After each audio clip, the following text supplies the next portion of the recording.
What's up, independent insurance agents? Are you finally fed up with the massive amounts of time, money, resources being allocated to customer service within your agency? Is this causing your agency growth and revenue to become stagnant or even decline? The answer to this frustration is GloveBox, the premier mobile and web self-servicing solution made by successful independent insurance agents just like us, specifically for independent insurance agencies. Guys, this is the only platform with direct carrier connections. GloveBox gives your clients the power to engage within their writing carriers and you, their agency, in a single, easy-to-use platform. Mention the Insurance Guys podcast and get 20% off of your monthly subscription for life, guys, for life. This isn't an intro deal. This is for life. Schedule your demo with GloveBox today. Thanks.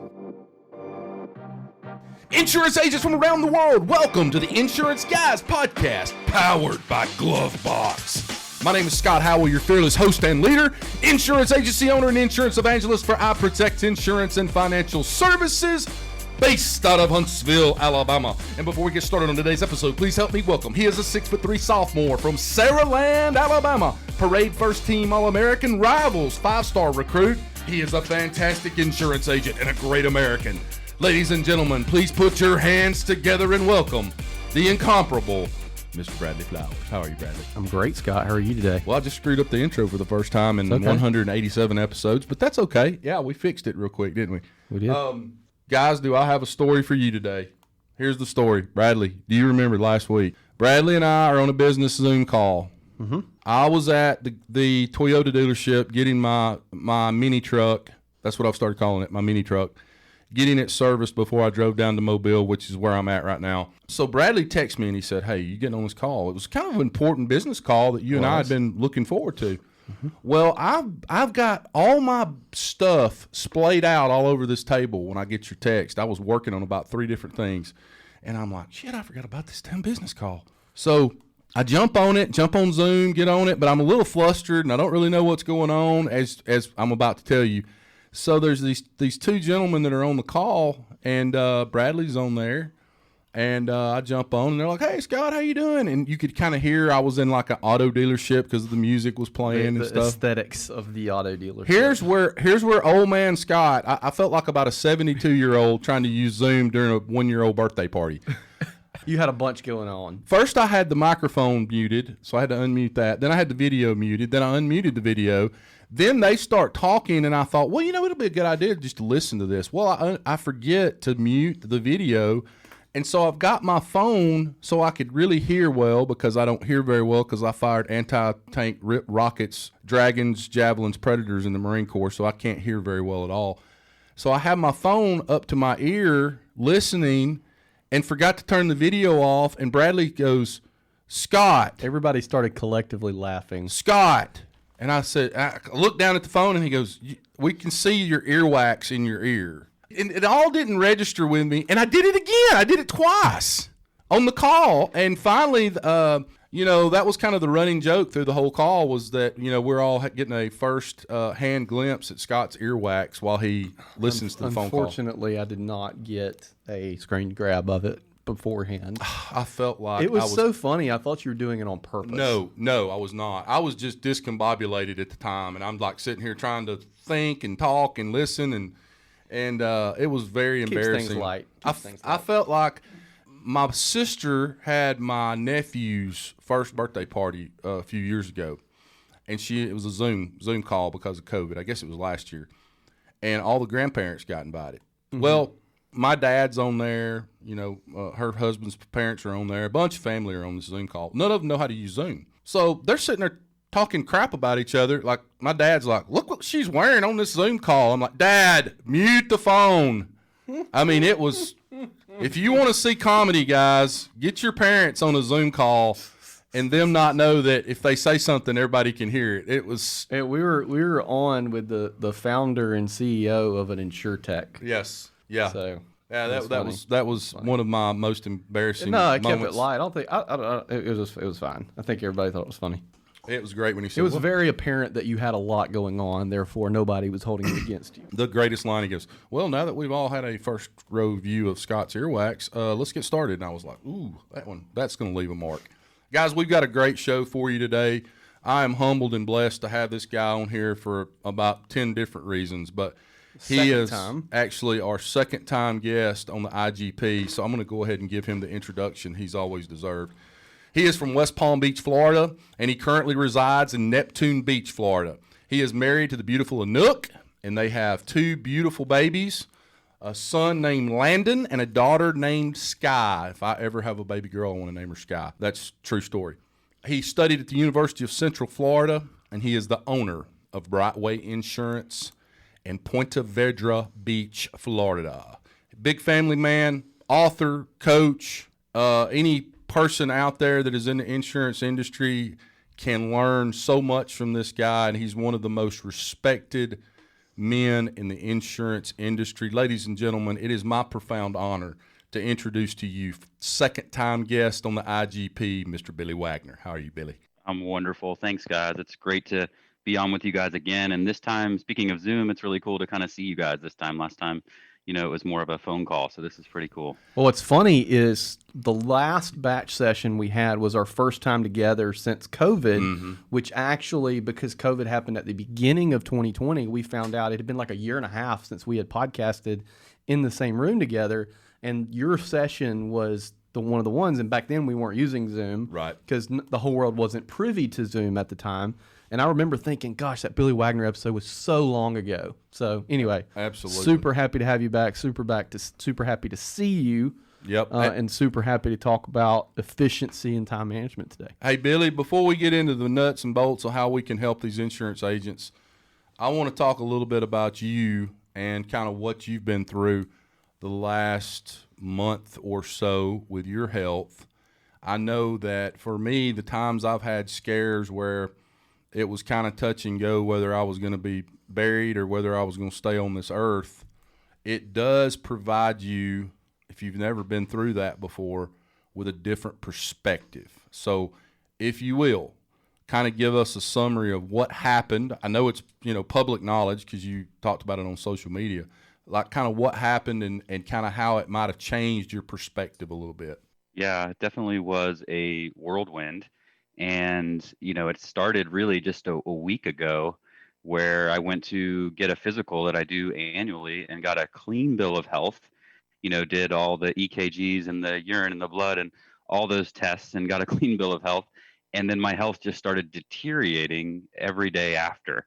And each day got worse. And I ended up in the ER from that doctor's appointment on Monday, in the ER on Friday with severe pains. Started in my abdomen. And then, they treated it as muscle spasms in the hospital on Friday, and went home, and next day, same thing happened again, and also thought it was muscle spasms. And believe it or not, I was feeling better on Sunday and just started trying to get back to my regular life, and talking to my sister, who's an ER nurse and a very smart person. And she started asking me questions like she was the doctor on house, and asked me to put a pulse ox on, and literally, if it was not for her, I would have not went back to the ER. She diagnosed it as a blood clot. She said, "You're not presenting as muscle spasms." And so there I go to the ER, and they thought I had COVID because I had a fever and chest problems. COVID came back negative, and they finally did the right tests and found out that I had a blood clot in my lung. Pretty scary stuff. You could see the concern on everybody's face, and it was kind of funny because as I was texting people, at first they thought it wasn't a blood clot, and then I was getting, "Oh, thank God it's not a blood clot. How awful would that be?" Well, it turns out that's what it was. So, long story short, I got admitted to the hospital. They put you on blood thinners and treat it, and then you kind of see the specialist from there, and that's kind of the process that I'm going through now.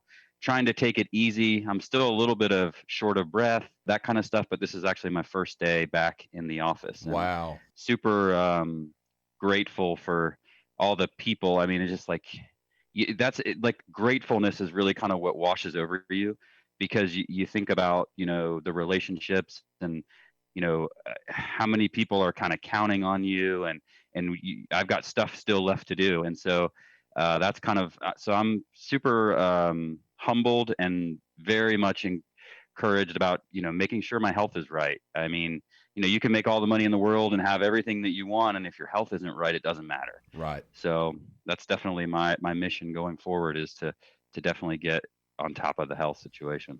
How happy was your sister when she was like, "I told you so"?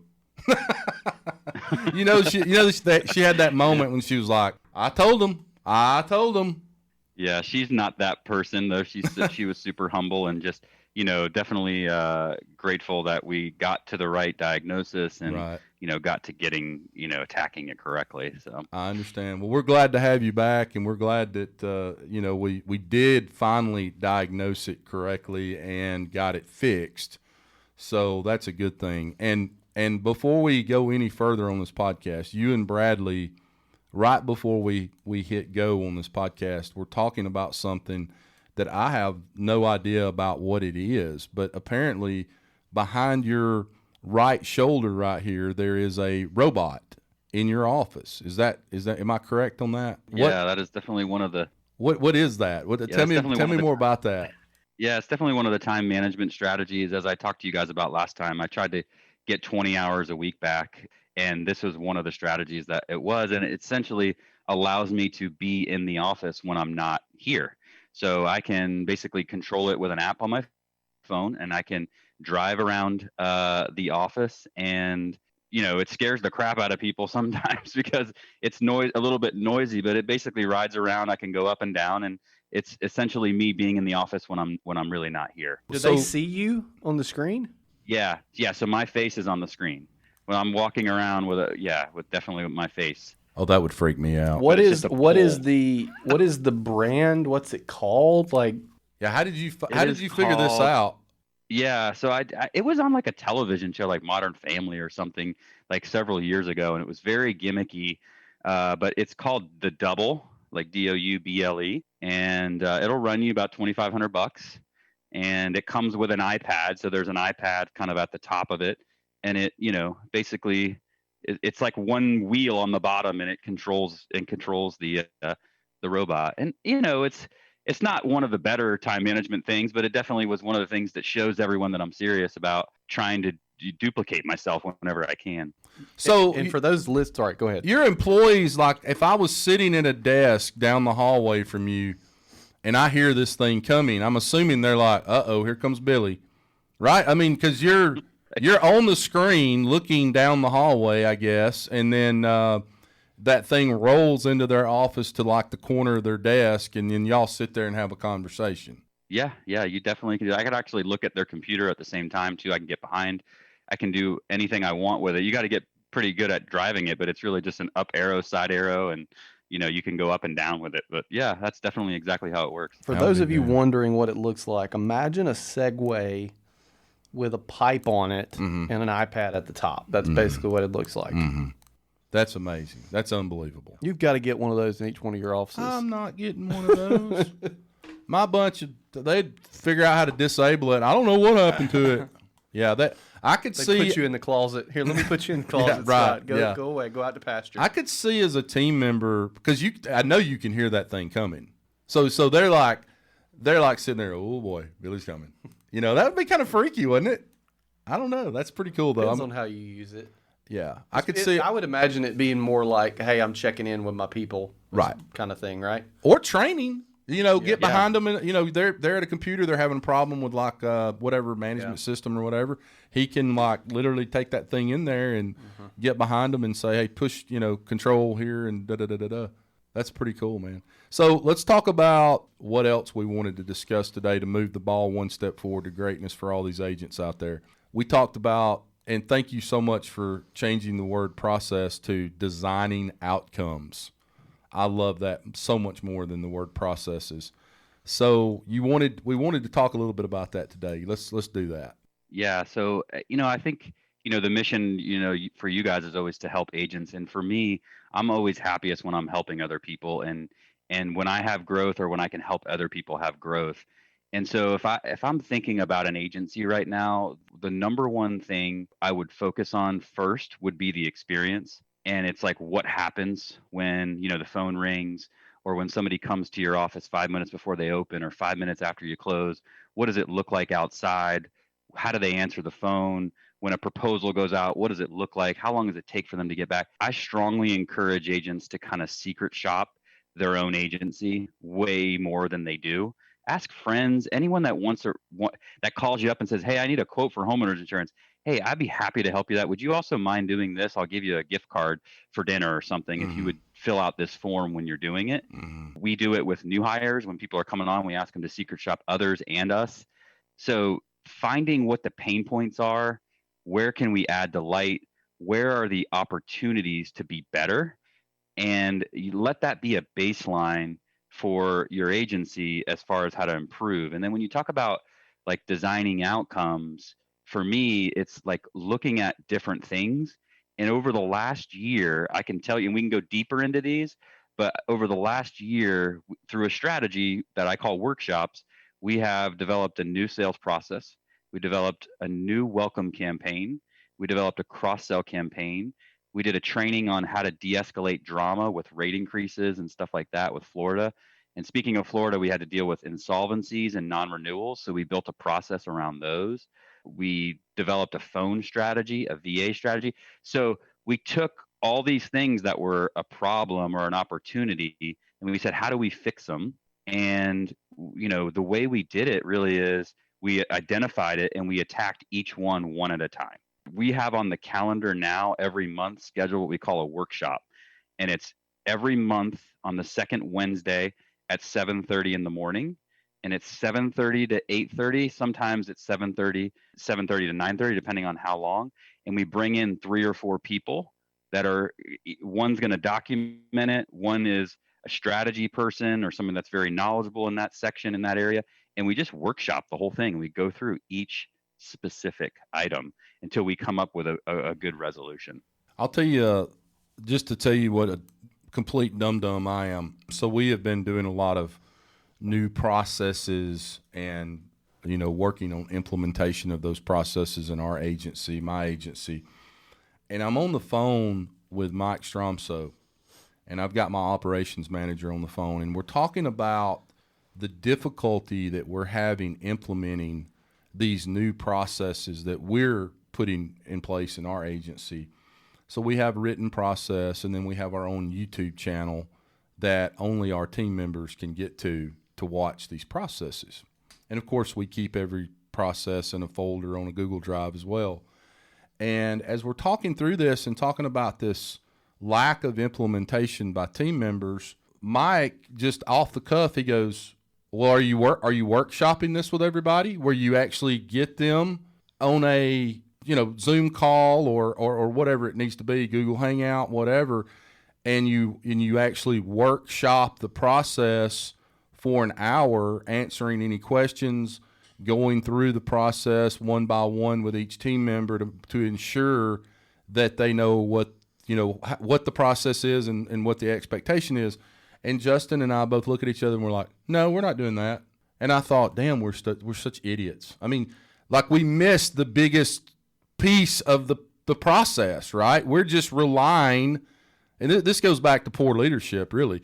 We're just relying on team members that read this document and go watch the YouTube video and you'll know what to do, instead of actually getting people in one place and workshopping it the way you're talking about doing it. Yeah, and I think it's also really critical, and Mike's a really smart guy. That's a very valid, great point. I think it's also really critical to get buy-in through somebody on your team that, hey, I didn't just come up with this. We actually strategized around what the very best way for all of us to do this, and then give them opportunity to give feedback on it. And then what's really missing is we as owners think that, okay, we did a video, we told them the process, but now that they should just do it. Well, the problem is habits are very difficult to create.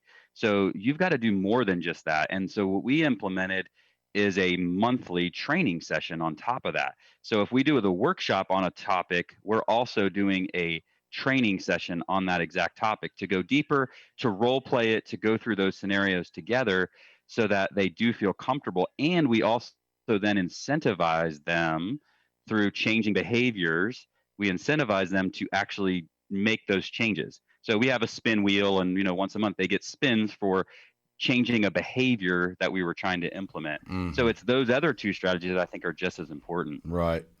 Yeah, the buy-in is huge. I mean, you got to have that, and that's so hard sometimes. And I think part of the reason sometimes people don't buy in is you don't go to them while you're discussing this particular process, doesn't matter what it is, and ask for their feedback and involve them in it. It's just more that, hey, do this or your ass is getting in trouble kind of thing. Well, it's one of those things, too, by bringing them in on the creation of the process. If there's not buy-in, it's their problem, not yours, right? If they don't want to do, well, you're the one that helped come up with this. And so we've had a tremendous amount of success with bringing our team members together to let's whiteboard the process together. And to be frank, we've came up with better processes than I would on my own by doing that. Yeah, and I also, we use a form of traction where we do a weekly meeting, and in that weekly meeting, there's a list what we call opportunities, right? So these things came from those weekly meetings that it came up that, hey, we're having a really hard time with these rate increases. How do we solve that? And so then it's, okay, well, that's something we're not going to solve now. So you put it in the parking lot or the brush fire column, and you address it in a workshop, and then come back and address it in training. And that's how you that goes full circle with that process. Hey, I got a question for you on your EOS process that you just mentioned, as far as team meetings once a week or whenever it is. What does your outline for your EOS team meeting look like? I've got my own that we use, but I'd love to know what yours is. I will tell you that's one of the best decisions we've ever done in business is following this process. And it is very much from the guys at GNN. They helped me with it. But it's, starting with your personal best to break the ice, and then reviewing the scorecard. So we created our own scorecard for each individual. And, we can dive into that if you want, but that scorecard is accountability. It is specifically what causes us to win is there for each person. And each person gives a 1 or 2 minute overview of their scorecard. And we talk about the highlights in the calendar, what's going on for the week. We have an opportunity to do a shout out, or we call it being awesome, to recognize people in the group that are doing great things. And then we look at what was assigned last week, and then we spend the majority of the meeting on what we just talked about, those opportunities. So it's an issue or an opportunity. So it's, if something happens in the office last week, Sally just doesn't go tell Jenny, hey, this is a problem, and vents to Jenny. It goes on the agenda, and we collaboratively do it together. So there's no venting and all that kind of stuff going on. So you guys have like a shared form where they can add to the agenda for next week or something of that nature? Yes, absolutely. Yep. And it's an Excel file, and it has, I was going to say, if I'm guessing by having to put it on the form and wait on the meeting, a lot of times the problem's solved by the time the meeting gets here. Yep, it absolutely does. And it might be, hey, this happened and this is how I solved it. And it's like 30 seconds. Right. And so that happens a lot, but that's the other thing too, as business owners, we do a terrible job of communicating, and we think that communication, oh, I told them that, but it takes probably 5 times to tell them something before it actually kind of really sinks in for everybody. So this allows us to make sure that the accountability is there. And the cool thing about it is this meeting can run with me or without me. I haven't missed a single one except for this last week with everything going on, but it runs because the agenda is set. It's exactly timed to 32 minutes. Right. Everything is on there to the minute. So is it do you have just your leadership team in the meeting, or is it everybody, whole staff? Nope. This is the entire team. Okay. So is it 32 minutes every single time, or is the goal to make it 32 minutes? It's 32 minutes every single time. If it goes over for whatever reason, we cut it short. Like if there's something on the agenda, I'll be looking at the time, and if there's something on the agenda we can push to the next week, we'll push it.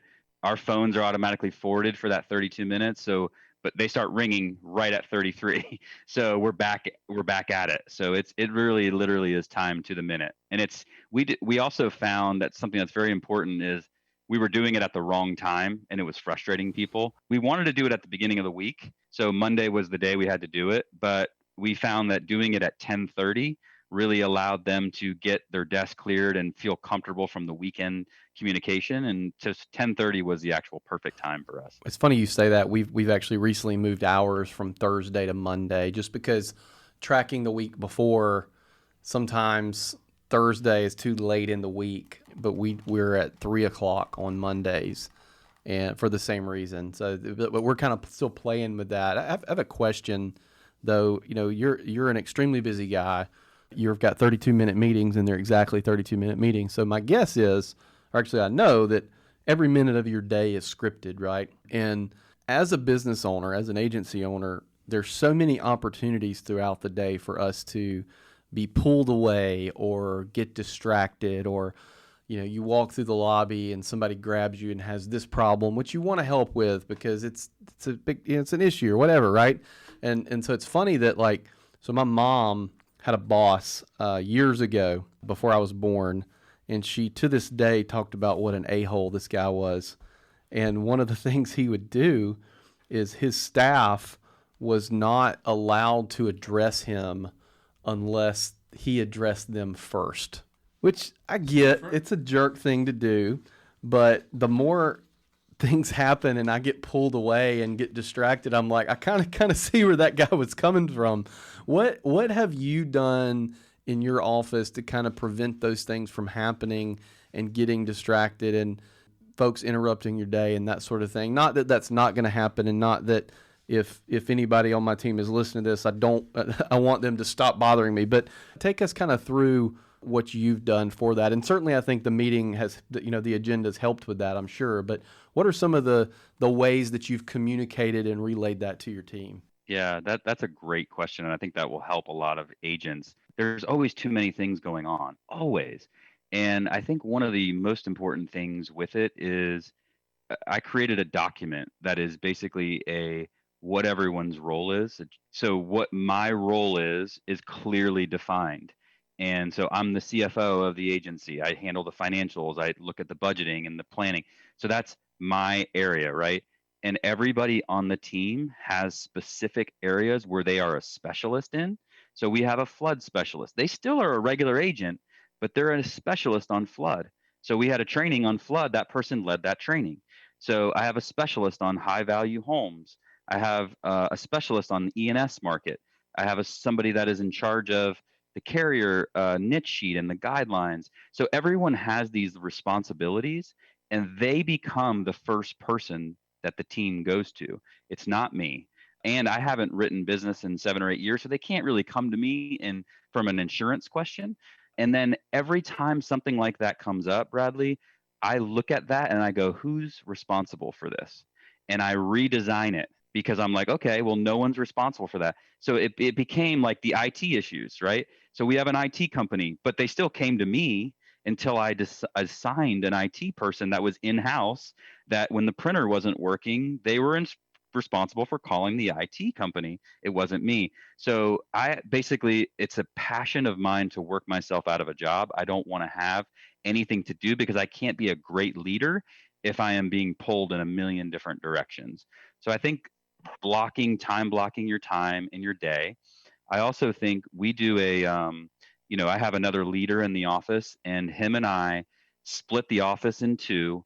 He starts on one side, I start on the other, and we do a one-on-one session with everybody once a week. Not everybody. I pick one and then I move, and then he does the same thing. And by the time we get through, we've hit everybody pretty quickly. And that allows them to share things that are going on. We know what's going on with them. So it creates a block of time for them to address things with us as needed. And we also use Slack very well, and I'm sure you do too, or whatever teams, but those things are in there for support where somebody has a question and it can be resolved, and then everybody learns from it. It can be a little bit distracting, but everybody then learns from that situation. And it's searchable. So a lot of times if you have an issue, if it's been put in Slack, you can search it.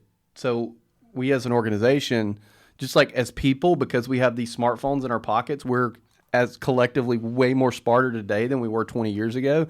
You can do that for your organization with Slack. If all these issues and questions are put into there with an answer, if a new person 10 years from now wants to know, what the flood zone is in this neighborhood, they can search that and it shows up, right? That's a bad example, but you get what I'm saying. Yeah, and it also goes full circle to what we were just talking about, where the meeting agenda, the issue or the opportunities on the agenda, then it gets moved to a workshop, then it gets moved to training, and now it's a bona fide process where it doesn't happen again in the same way. We're better for it, and we tackle those things in a different way. Hey, Billy, on your one-on-one sessions that you do with each team member each week, you did say each week, right? You or your business partner or whoever you assigned, you both do one-on-one each week with each. How long are those meetings? They're about 45 minutes. Sometimes they're a lunch meeting, sometimes they're a coffee meeting, and sometimes they're just a walk around the building. And really, the idea of that is really just I'm doing a review of myself, of the business in their eyes. So I'm asking them, how happy are you? What are your pain points? What do you love doing? What do you not like doing? So I have a bunch of questions, and I always prepare those questions ahead of time so that I'm listening the entire time, trying to take action on them, and just really, knowing that I care Right. is the biggest thing, that I'm really concerned about them winning. And how many team members right now? Probably a few or a lot more than the last time we talked on this podcast, but where are you at in terms of total number of employees right now for your agency? So I have a different model where I don't have any service folks in-house, that's outsourced, but for sales, on the sales team, we have a total of 12 total on the team. And that includes me, and that includes 2 virtual assistants. And the others are basically, I have one administrative person, personal assistant, administrative, and then the rest of them are sales agents. So we've got basically 7 sales agents that are selling. And then we've got the VAs and the admin doing the post bind and the processing, flying the keyboard for the sales agents, so that we can be very efficient in that side. Yeah, they're so back. 12 is our total number, though. Your VAs are back of house, correct? Yes. They're back of house. They're doing like you said, everything post bind. In terms of, in fact, give me a rundown, because I know these agents are all listening to this right now and they're wildly interested in kind of how you're set up. That's one of the overall questions or comments that I get about our podcast is people really like to hear how different agencies are set up, in terms of, sales, service, management, leadership, those types of things. So you got your 12 agents that are responsible for doing one thing and one thing only, and that is sell insurance like your hair's on fire. And then you've got the 2 virtual assistants that are handling post-bind, back-of-house stuff, correct? What are their responsibilities? Yes, we used to do this in-house, and it was our recruiting strategy to develop college students, and we just started scaling with VAs in the last year, and it's been a tremendous experience. But like, we have a 25 hour a week job just in attaching stuff, Right. attaching applications, attaching quotes. So they do all the attaching for them. They do all of our outbound faxing. They do all of our quote prep. So basically setting up the raters for home and auto, handling like non-renewal lists. And then they do all the post bind. So when a policy gets issued, they update the CRM. They are doing the DocuSign and entering the policy in AMS. And then they have some other tasks where they are, doing some auditing stuff. They run a cancellation report, and we have them also cross-trained on the phones. So they each do 10 hours a week on the phones. And the main purpose of that is for scale of backing up people when we're, Correct. I want them to have the skill set. So they only do 10 hours at our peak times. They work our peak times on the phones. And like I said, each of them does 10 hours. So those are kind of what we have them doing right now. And it's been really great from an efficiency standpoint for the team. And the agents have to sell a certain amount of volume to validate that post-bind work and that front-end quote work. So they do it on their own until they validate, and then they get that support from them. I like that. So let me ask you a question. And this is selfishly because we have 2 VAs that are similar to yours. They're back of house. They're doing a lot of the same things you just talked about. How do you ensure that from an efficiency standpoint? One thing I've noticed is sometimes you'll send something to a VA that you could have just as easily done yourself, right? But instead of sending it to a VA and saying, "Hey, put this in Hawksoft," you could have just, in the time you took to do that, you could have just done it yourself. You see what I'm saying? How do you make Yeah. sure that's not Yeah. happening? Yeah, so I think we give them work at scale, right? So if they're doing the faxing, they're gonna probably do like 10 or 12 faxes in a day. If they're doing attaching, they're gonna be attaching for 3 or 4 hours. Right. So it's yes, they're doing that main task. And I think the other thing where a lot of agents struggle, this is a big problem in our industry, is we don't spend enough time training people. Right. And so like my VAs, like they went through a 6-week training process. My regular sales agents go through a 12-week training process. They're like insurance ninjas by the time they go through those 12 weeks.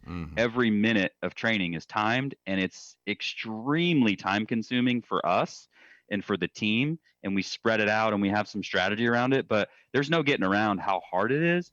But man, are my teams so much better because we invest that time with them. Right. I'll answer that question too, because we're dealing with this right now. So we are beta testing our VAs doing our quotes for us. So where we're located, similar market to Florida, except we don't have any raters. So imagine Florida with no raters, right? Quote Rush doesn't really work here. We don't have a rater. So what we decided, the most inefficient piece of our process is in the quoting.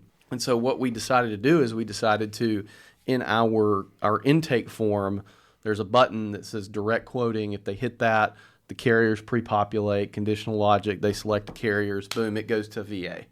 VA does the quoting.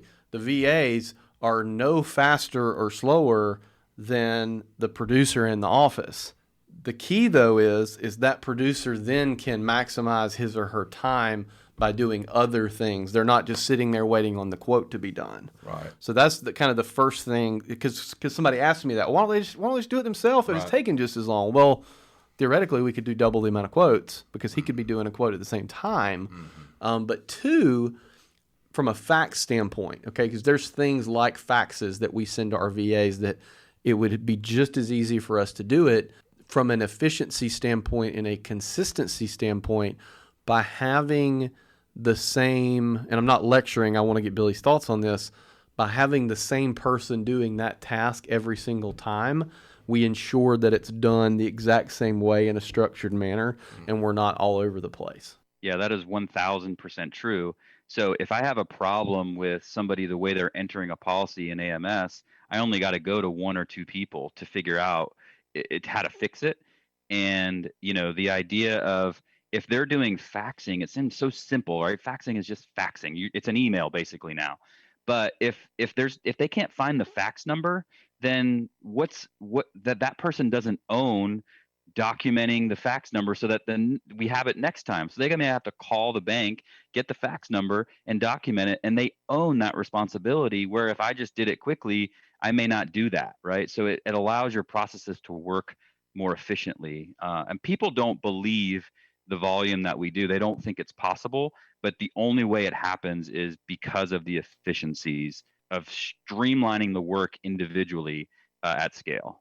Billy, what are some of the things that, if you were to start over today from scratch, what are some of the musts that you think you would do from a time management standpoint? I think we really kind of hit on those with the meetings. I think that meeting weekly, I would absolutely start that from the beginning. From a non-time management standpoint, I think it's the people side. Like if you don't get that right, it's everything else is harder. So I would be very careful about like the people that I brought on originally. Like you learn, like you didn't have the right structure, you didn't have the right, system of telling them what winning looks like when they come on board. I think from the people perspective, I would make sure that is right. And then I would basically work my technology a little bit better. I think a lot of the times, we're trying to band-aid different technologies together. I would start with the route foundational technology so that I can build onto that in the future. And then, like I talked about earlier, the experience too, like making sure that experience is right from the very first client. We get probably 4,500 referrals a year, and it's because of the experience more than anything else. And so I would make sure that is 100% correct each time. When you look at Portal, we were founded January of 2019. We had a lot of turnover the first year and a half. We haven't had anybody quit or let anybody go in the last year, or almost a year, knock on wood. And it's because of what you just said, because in the beginning it's like, hey, you can fog a mirror and you're willing to work for this much. Let's go. I'm just humble that somebody's wanting to work for me. And now we're at the point of like, hey, I would rather be shorthanded than bring the wrong person in here. Yeah. You're going to scale so much faster now. When you have the right people, it's amazing. And a lot of people are like, okay, well, they try to compare where we are now from, I've been at this 15 years. We scaled about 500,000 to 750 in additional new premium every year. So it wasn't like we blasted through it, but I can tell you when we got the right people, that doubled. Yes. Because people want to work with people that are great to work with. I don't know, just the synergy around that is unbelievable. What my team has dealt with in the last week is just remarkable, and they all had each other's back, and we had a tremendous week. We were shut down 3 days for a hurricane, and nothing stopped them. I mean, it's an amazing group right now. It's the best team I've ever had by a mile. And it's when somebody doesn't fit, it's like obvious right away. Yeah. That's been really cool. Hey, Billy, I got a question. This is a time management question for you. And it's something that Bradley asked me about one day. And I think it kind of sort of pisses him off when I say it to him. But he will tell me how busy he is. And I always say, are you fake busy or are you real busy? Now, let me explain what that is, folks. To the 250,000 insurance agents out there, I'm just like you are, right? Scott is no different than you. I have to get my oil changed. Guess what? Dog needs to go to the vet for his heartworm medicine. I got to go by the drugstore because I got to get my blood pressure medicine prescription refilled so I don't have a damn heart attack from dealing with all these damn crazy-ass clients I've got. So all of that is classified, and I will even say all the phone calls that are outside of moving our agency one step forward to greatness. So if I'm, talking to Bradley about something to do with the podcast, that to me, from an agency perspective, is fake busy. Mm-hmm. You didn't offend me. I was just confused as to what you meant. Then when you clarified, I was like, oh, that makes perfect sense. Yeah, right. So I have this, it's like if you took a piece of notebook paper and you drew a line down the middle of it, there's fake busy on the left side and there's real busy on the right side. Now, anything relative to the agency and moving our agency forward and making it better, in my opinion, is real busy.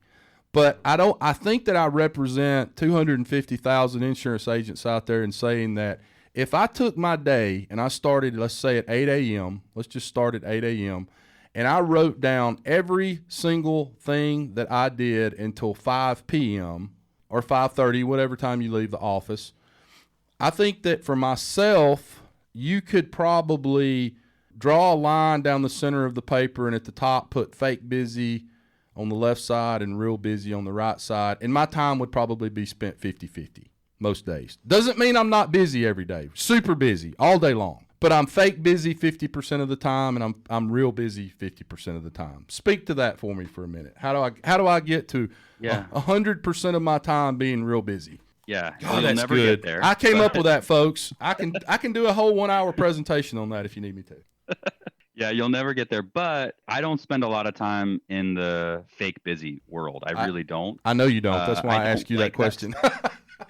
I don't like it. So I just don't spend any time there. So through either a personal assistant, and my wife stays at home, so she handles the house. Like the house is handled, and we outsource almost everything, right? So there's nothing at the home that's my responsibility except for taking out the trash, which I'm trying to get my son to take over, and really being there and being a present at home, right? So, and I think that if you get those distractions out, and there's strategies around doing it, but it's incremental. It's a lot of singles, like I don't pay any bills. Everything's on automatic bill pay. So if it's not on automatic bill pay, I don't use that vendor. So I don't spend any time paying bills, whether it be in my business. And I used to spend 2 hours a week easy paying bills. I don't do it at all anymore. I don't like doing those things. So I've just basically 100% outsourced it. I see over time, I probably will have a full-time assistant. I don't have enough for them to do right now. And on the agency side, it is that whole time blocking thing where when I feel great about the agency is when we're moving it forward, as you say. And I schedule that time to move it forward, whether it be through one-on-ones or through workshops or, training sessions where we're getting better. That's where I feel like we're winning. And so I schedule that time, and everything on my calendar is kind of scheduled, including time to do things that I enjoy. Like I'm writing a book right now that I've just about finished. I was spending 10, 15 hours a week on that book. And so, but I was able to pull that time off because I had it blocked. Give us an idea of some of the other things you've outsourced at home. Everything. So, maintenance. I have like a handyman maintenance person that just comes over and checks the house once a year. Are your filters, like, did you know that your ice machine has a filter you have to change? Like those things he manages, right? That's actually a business. If somebody wants to go and take that business on, like having a home maintenance simplified, because you don't realize and you end up not doing the maintenance you're supposed to do and your stuff falls apart, right? Right. Obviously I have, lawn care. We have a cleaning person. I mean, everything is outsourced. We have like tutors that help kids with their homework periodically so that that's scheduled and it's not a fight with us, with them. So, I mean, it's just basically anything that time sucks, we've outsourced it from on the home side. So we just spend time together. That's what we do. So a couple weeks ago on the podcast, I said something to the effect of, don't cut your own grass. I don't remember what the context was. Well, no, you gave context to that, though. What did I say? I don't you remember. You said, you can pick up time value of money, unless, let's say you love to cut grass, which I do. I love cutting my grass because it's a mindless thing that I can do that I just, get a lawnmower, cut the grass. Right. That's what was said. And I had a podcast listener that called me, and I can't remember who it was or the situation. This is not, he's listening to this, and it's not 100% accurate, but something happened to the effect of, I missed the call and I called him back and I was like, hey, what are you doing? He's like, I'm cutting grass. Oh crap, I'm so sorry. I was like, no, it's okay. If you want to cut your own grass, that's fine. Like I enjoy cracking open an ice cold beer and cutting grass. Yeah, right. I also enjoy being super productive as well. And I think you just have to make that decision sometimes, I also don't currently own a lawnmower, or I might do that every now and then. Anyway, and I'm asking this question, this is not me asking this question, I'm asking it for the guy or gal that's listening to this. What do you say to the person that says, well, Billy, why don't you just do that stuff? You could hire someone to clean your house, or you could also just do it on Saturday mornings. What else do you have to do at that time? So what do you say to that person that's playing devil's advocate to what you're saying here? Oh yeah, and honestly, I've done all those things, right? Like we all do all those things. You couldn't afford to not do it yourself when you first started the business, right? So you've done all those things, and the part that I struggle with is the example for my kids. That is the part that I struggle with. It's like they're not seeing me doing the hard work, and they don't know that I worked 120 hours a week when I first started this business. That part I do struggle with, but for me, I purposely and intentionally value my relationship so much. So like on Saturday mornings, I have a Saturday date with my daughter, and then the next week it's my son, and we rotate. So that's what we do. And then we go out on the boat together, or we do something with our friends that is scheduled, right? So we're also going to their sporting events, and I'm coaching them and their teams. We don't have time to do that because we're doing those things that we really love and enjoy. I don't want to spend my time cleaning the house. If you enjoy that, then do it. Yeah. But that's just, I kind of avoid things that I don't like to do. So the bottom line is you're not sitting on your butt watching TV. You make sure that you are maximizing that time that you gain back. I'll give you a good example. Last week, I went up to Columbus, Ohio to see Matt Namoli, Hanley, and a couple more folks. Carruthers was out there, and on a little project we're all working on. And I flew Spirit Airlines on the way up there, and everybody was giving me hell because the flight was $46, and they thought that I made a money decision. And I told them, I said, I didn't make a money decision. I'm flying American on the way back, and as a matter of fact, I'm flying first class. It wasn't the money. Spirit got me there a half a day early, and it was a direct flight. So I made a time versus comfort decision because I could have flown American on the way up there, but I had to connect in Atlanta. It would have been way more comfortable, but I would not get there until 7 p.m. Or I could fly Spirit, be super uncomfortable for 2 hours, but I get another half day, and I ended up getting to go hang out with the folks at Agency Zoom and Andrew Ryan and some of those guys. So I tend to look at things in those two lenses. Like, do I want to be super comfortable and this be really convenient, or do I want to maximize my time? So, hey, I'm going to tell y'all where this all falls apart. I'm going to tell you where it all falls apart. Because everything the two of you just said is all pretty simple fixes in terms of don't put me on the same time page with him. I'm horrible at managing time. But what I'm saying is everything the two of you have said so far makes perfect sense. You know, there's not much that you can't outsource to pick up time to use in whatever way that you want to use that time, whether it's productive or unproductive or sleep or rest or spend time with your family.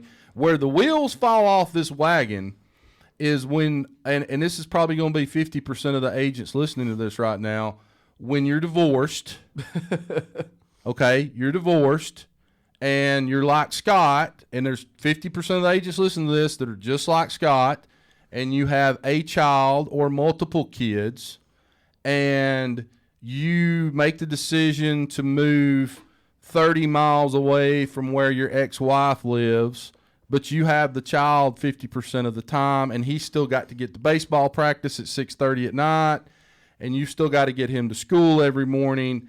And those decisions, there's not an easy fix there, because you can't just hire, person and say, hey, all I want you to do is haul my kid around to school, from school, baseball practice, football practice. That one is a little bit of a brain teaser. Now, outsourcing the lawn care and which a lot of people do, and I have a house cleaner as well, and all these things, those are pretty cut and dry. But when you get to, we've got 3 kids and we split custody, and there's all these after school activities and things you got to do, and I got to get the kids to school one week out of every 2, that starts getting pretty dicey. Would you agree with that, Billy? Absolutely. Yeah. I mean, you can't win that game, but there are some things. I think there probably is a business opportunity for a kid's Uber. But, there definitely is a opportunity for you're so smart. So my friend Jeff definitely, Roberts but with Yellowhammer Coffee, who was one of our first guests, he's convinced he's going to do a kids Uber, taking kids to school, but it's going to be a Tesla driverless car doing it. Well, as long as that sumbitch doesn't wreck, kill a kid, and then you're out of business. But yeah, I see where he's going with that. Yeah, that's pretty cool. Yeah, no, I mean, I think we struggle with the time, and sometimes we have to split up. My wife and I have to split up, and we do look for opportunities to carpool and all that stuff. But yeah, there's no getting around.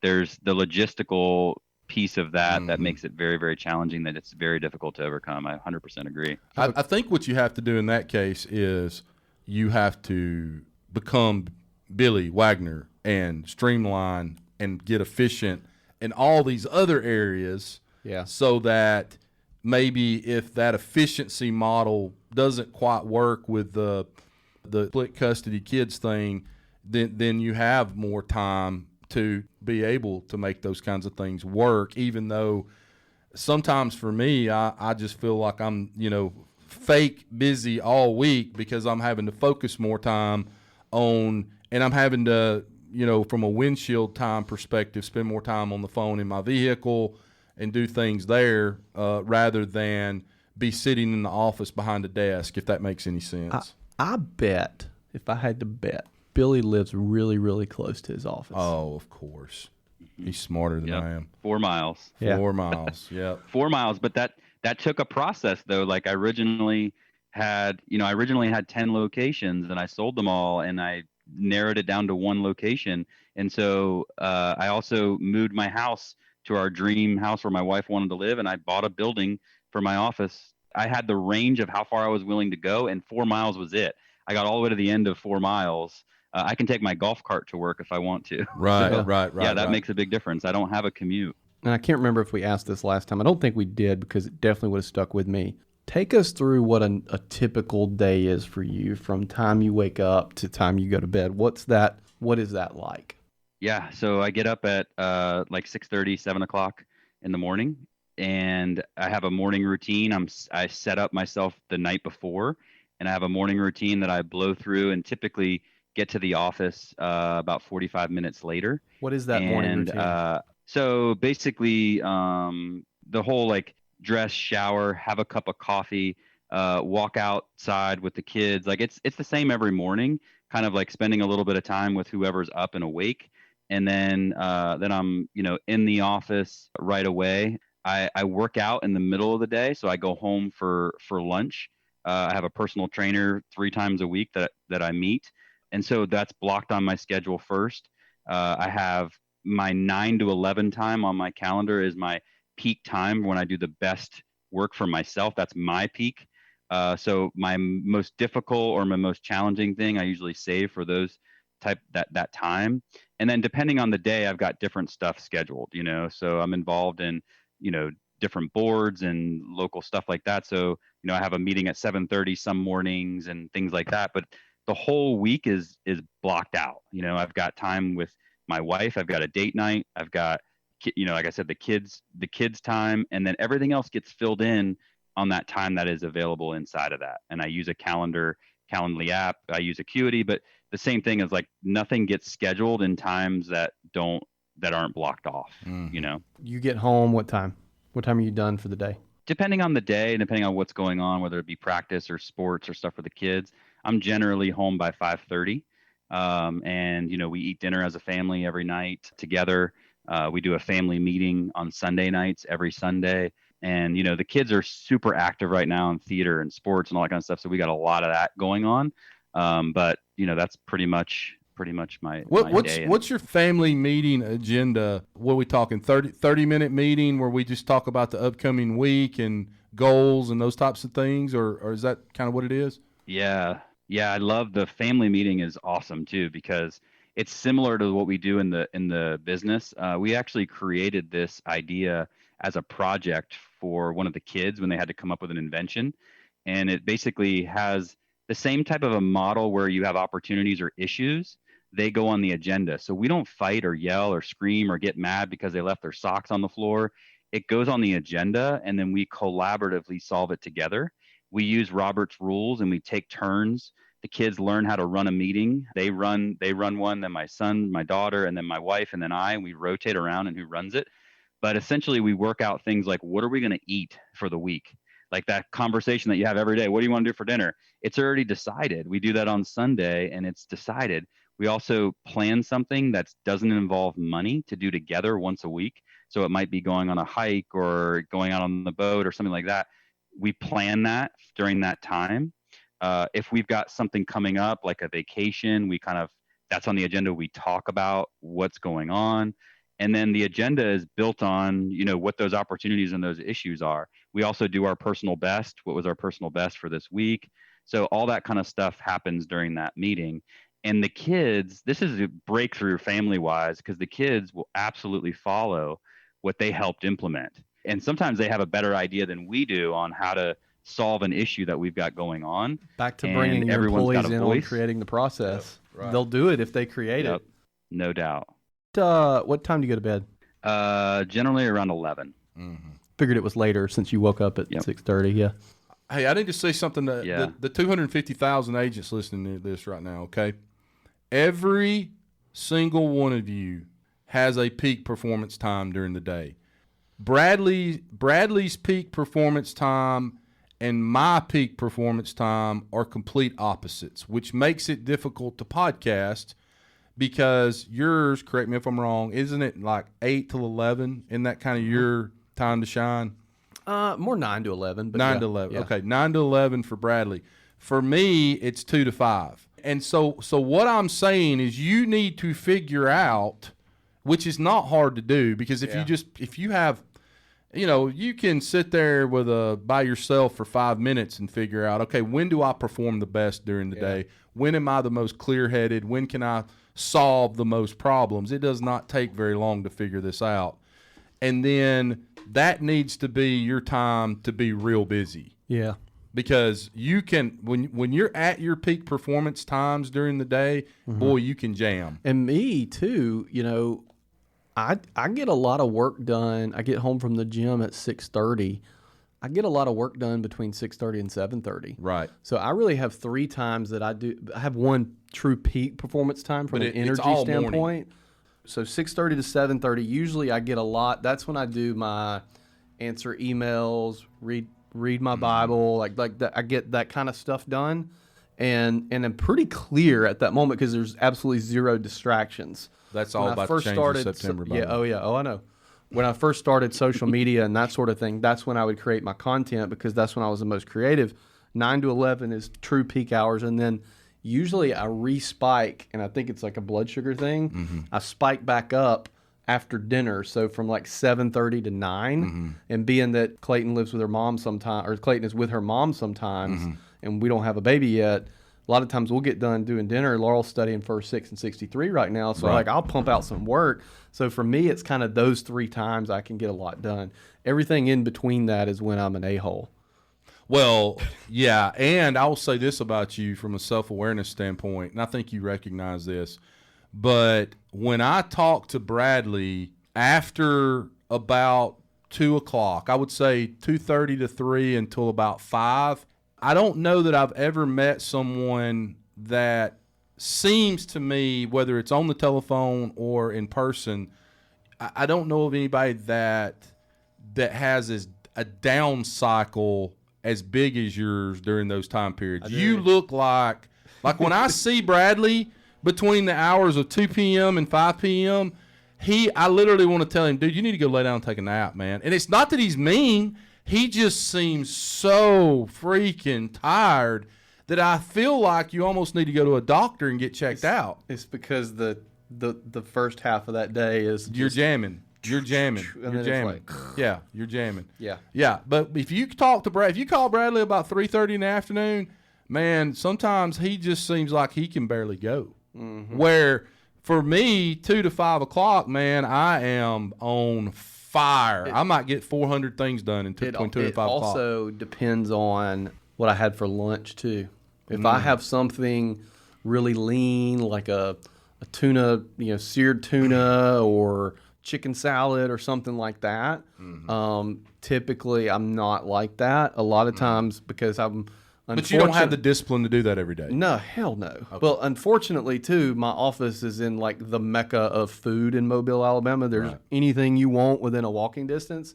So some days I don't really eat really that good. And so a lot of times it has to do with that because I really notice it if I have the cheeseburger or the fried chicken or the Thai food that we had today, I'm going to crash afterwards. Right. So. Yeah, Billy. What about you? When is the worst time during the day to call Billy Wagner when you may just be like, I can't do this right now? Never. Yeah, I think it's the end of the day. It's probably the end of the day, that 3 to 5. And what I've realized, again, the world kind of slowed down for me a little bit when I realized kind of what Bradley just said, like food and what you put in your body makes such a huge difference. And so if I'm eating well, then I have tons more energy. And if I'm exercising, I've got tons more energy. When I don't do those things, then I crash real hard, and I try not to drink like a ton of coffee and all that kind of stuff just because I don't want to. I do coffee in the morning and that's kind of it because I don't want to because I was doing it all day before. And so I try to not do that so that I'm not dependent on it, and so that's kind of worked okay for me, but it's a struggle for everybody, everybody that's busy and got a lot of responsibilities. That's definitely going to be a struggle. Well, Billy, thank you so much for coming on the podcast today. Bradley, you got anything else before? No, sir. Hey, you were in the middle of talking a little while ago. I want to apologize. And all of a sudden, a dog crawls out from underneath the desk right here. And you're in the middle of talking, and I said, there's a damn dog in here.